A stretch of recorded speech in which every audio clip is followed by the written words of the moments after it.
He looked away from me. He looked at a couple of other boys. Like this, he did, and he walked away, saying that that is what I expect.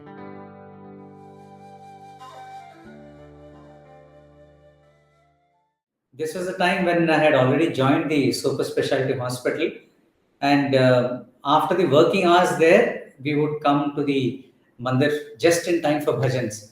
And even till today, it is a very time bound thing, and you have to literally race against time to reach.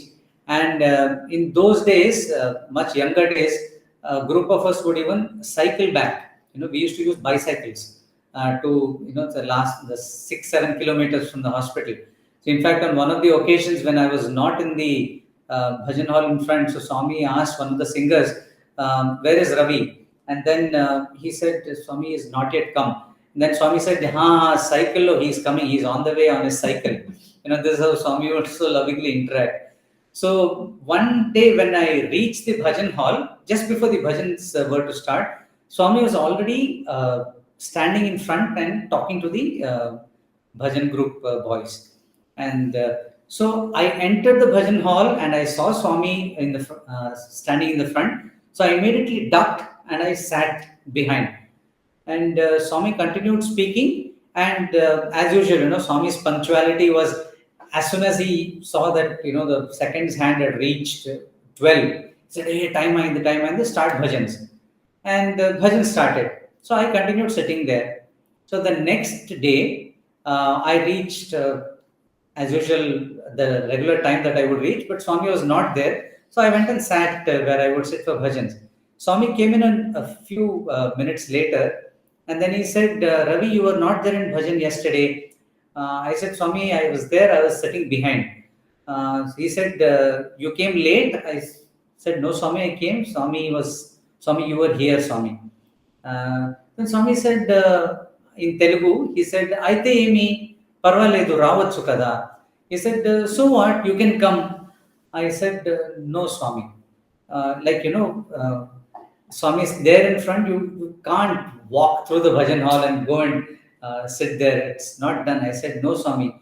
And this was happening in front of all the other brothers. I always like to say that many of the lessons that we have learnt as a bhajan group, Swami makes this very evident to everybody around, just so that the lesson doesn't go only to one person, everybody sitting around. So he said, "You could have come." I said, "No, Swami." "Parvaledu, you could have come." I said, "No, Swami." And third and fourth and fifth time Swami was going on insisting, and I for some reason I felt, why is Swami insisting so many times? He would not really expect me, from the discipline point of view, to do this.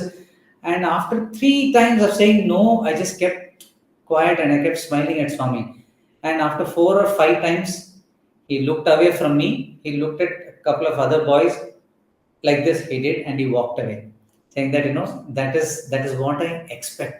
See, this is something that over the years, being in the bhajan group, having learned very hard lessons, even to the extent of being removed from the bhajan group for being ill-disciplined.